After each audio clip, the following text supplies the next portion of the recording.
क्या आपने कभी अपने किसी प्रियजन के व्यवहार को बदलने की कोशिश की है? क्या आप लगातार अपने परिवार के सदस्य, मित्र हैं, जीवन साथी को सुधारने का प्रयास करते ही लगे रहते हैं? मेल रॉबिन्स द्वारा प्रस्तुत लेट देम बी थ्योरी एक ऐसा सिद्धांत है जो हमारे रिश्तों को गहराई की तरह से बदल सकता है। ये सिद्धांत हमें ये सिखाता है कि कैसे अपने प्रियजनों को बदलने की कोशिश छोड़कर उन्हें वैसे ही हमें स्वीकार करना है जैसे वो हैं। हमारे जीवन में ऐसा करने से हम एक बहुत यूनिक स्टेज पे आते हैं और परिवर्तन ला सकते हैं। नमस्कार दोस्तों, मैं हूँ डॉक्टर नलिनी तनेजा।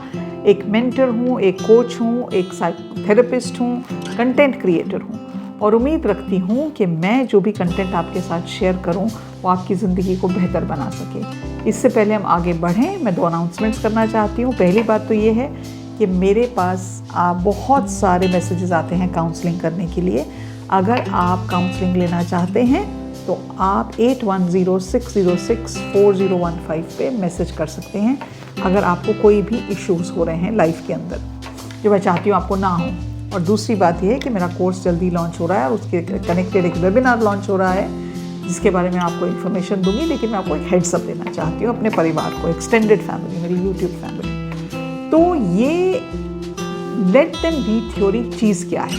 तो इसका पहला मुख्य सिद्धांत तो ये है कि दूसरों को वैसे ही स्वीकार करें जैसे वो हैं, बिना किसी शर्त के। अपनी प्रतिक्रियाओं पर ध्यान केंद्रित करना, ना कि दूसरों के व्यवहार पर। दूसरों को बदलने की जिम्मेदारी से खुद को कंप्लीटली मुक्त कर देना। जब हम किसी को बदलने की कोशिश करते हैं तो हम वास्तव में एक संदेश भेजते हैं कि जैसे भी तुम हो ना, तुम ठीक नहीं हो भैया, तुम्हें बहुत इम्प्रूवमेंट की ज़रूरत है। और ये संदेश रिश्तों में दरार पैदा करता है और प्रेम की जगह कड़वाहट, तनाव और एक कंट्रोल की फीलिंग लेकर आता है।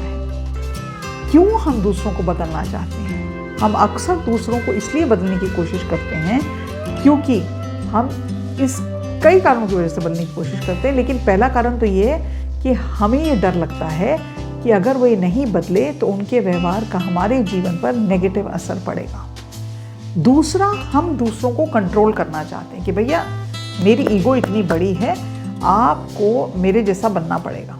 आप जो कर रहे हैं, आपकी जो चॉइसेस हैं, आप डिसिप्लिन नहीं हैं, आप लेट उठते हैं, जो भी रीजंस हैं, ये सब जो हैं ये गलत चीज़ें हैं, मैं आपके लिए नियंत्रण करूँगी। तीसरी बात है, हमें ये लगता है अरे भाई ये तो मेरे लाइफ पार्टनर है, ये तो मेरे बच्चे हैं, इनको तो मैं प्रेम करती हूँ और क्योंकि मैं प्रेम करती हूँ तो मुझे इनको सुधारने का मेरा परम सिद्ध अधिकार है, ये मेरा कर्तव्य है। और हम कई बार ये भूल जाते हैं कि फोकस हमें अपने ऊपर करना है, ना कि दूसरों की बदलने की कोशिश में लगे रहना है। और जब हम दूसरों को बदलते हैं, जब हम लेट देम बी थ्योरी को अपनाते नहीं हैं, तो हम कई बार अपनी ज़िंदगी में ये देखते हैं कि लोग हमसे दूर जाना शुरू कर देते हैं। लोग हमसे बात करना पसंद नहीं करते। लोग कहते हैं अरे उससे बात मत करो यार, उसका लेक्चर शुरू हो जाएगा। आपने सुनी होगी ये बात। या आप उन लोगों से कतराना शुरू कर देते हैं। हमें सोचने की ज़रूरत है कि हमें अपनी ज़िंदगी में शांति और प्रेम चाहिए, और सबसे ज़रूरी तो शांति चाहिए। तो इसके लिए हमें क्या करना है? पहली बात तो ये है, अपनी बाउंड्रीज़, हेल्दी बाउंड्रीज़ बनाना सीखें। जब हम दूसरों को बदलने की कोशिश कर रहे हैं तो वो हम एक तरह से अपनी बाउंड्री जो है उसको क्रॉस कर रहे हैं। हम समझते हैं जब हम अपनी लोगों को उतनी स्पेस देते हैं कि वो वैसे रहें जैसे वो चाहना चाहते हैं, हम समझते हैं इस रिश्ते में मेरी जिम्मेदारी क्या है और क्या नहीं है। और जब हम उस पर फोकस करते हैं तो हमें ये अंदाज़ा होता है कि भाई ये तो मेरे जितने बड़े हैं, मेरे से ज़्यादा बड़े हैं, इनको पता ही नहीं है उनको क्या करना है, लेकिन मेरी एक जगह नहीं बनती उनको ये बताने के लिए। दूसरी बात है कि जब हम let them be theory follow करते हैं तब हम बिना शर्त के लोगों को स्वीकार करते हैं, और जब हम ऐसा करते हैं तो हम एक तरह से अपने रिश्ते को गहरा बनाते हैं। मैं तुम्हें वैसे ही प्यार करती हूँ जैसे तुम हो, ये संदेश रिश्तों में एक तरह का ट्रस्ट बिल्ड करता है, एक तरह की सिक्योरिटी बिल्ड करता है। अपने स्वयं के विकास पर ध्यान देना, दूसरों को बदलने के बजाय वो कोशिश छोड़ दें और अपने विकास पर फोकस करें। और अपनी जो एनर्जी है उस पर फोकस करें।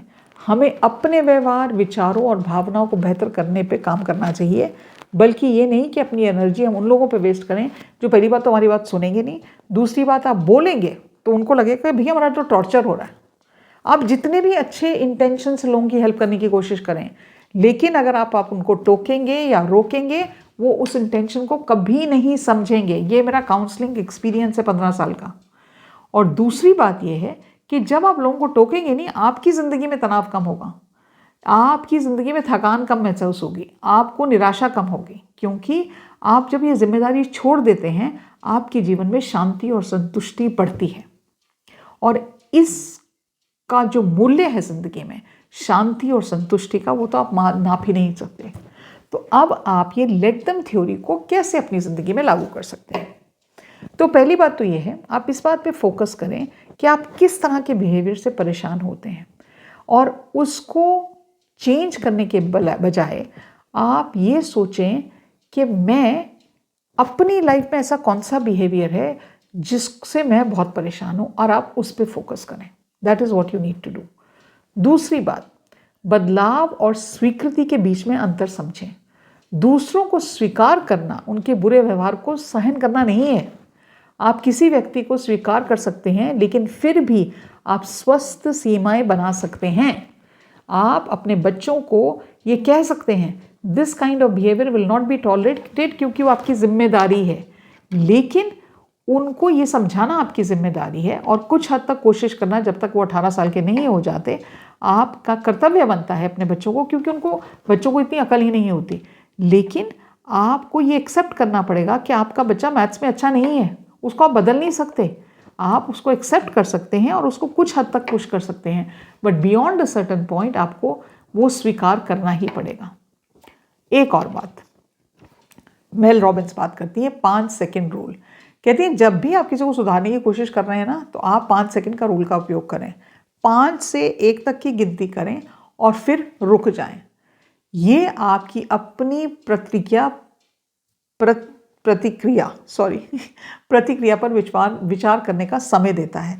अगर आप कुछ भी रिएक्शन शो करने से पहले रुक जाएं और सोचें, अगर मैं ऐसे बोलूँगी, अगर मैं चिल्लाती हूँ, इरिटेट होकर बोलती हूँ, ये इसका कंसिक्वेंस क्या होगा, then you will not act through it.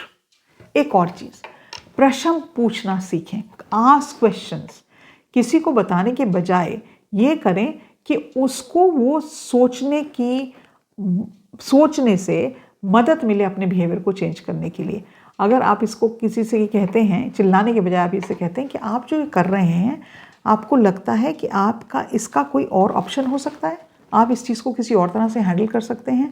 जब आप ये सवाल पूछते हैं तो वो इस इंसान को भी लगता है कि हाँ, शायद मैं इसको किसी और तरीके से हैंडल कर सकता हूँ या कर सकती हूँ। अपना एटीट्यूड चेंज करें। जब किसी का व्यवहार आपको परेशान करे तो अपने दृष्टिकोण बदलने की कोशिश करें, उनके दृष्टिकोण स्थिति को समझने की प्रयास करें, एक एम्पैथी डेवलप करें, उनके पैरों में खड़े होकर देखें कि वो क्यों कर रहे हैं जो वो कर रहे हैं।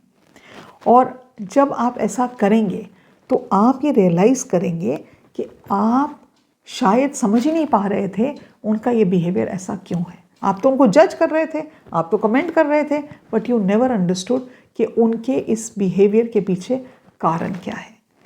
मेरी काउंसलिंग की प्रैक्टिस मुझे ये सिखाती है कि हम लोग जो सब हैं, हम में से किसी की भी ज़िंदगी दूसरे की ज़िंदगी की जैसे नहीं होती। हम जहाँ भी आज ज़िंदगी में खड़े हैं, जिस रूप में हम खड़े हैं, जिस सोच के साथ हम खड़े हैं, वो सोच को बनने में बहुत सारी चीज़ें लगी हैं, बहुत सारा एफर्ट लगा है, बहुत सारा एक्सपीरियंस लगा है, बहुत सारा ट्रॉमा है, बहुत ट्रॉमा है।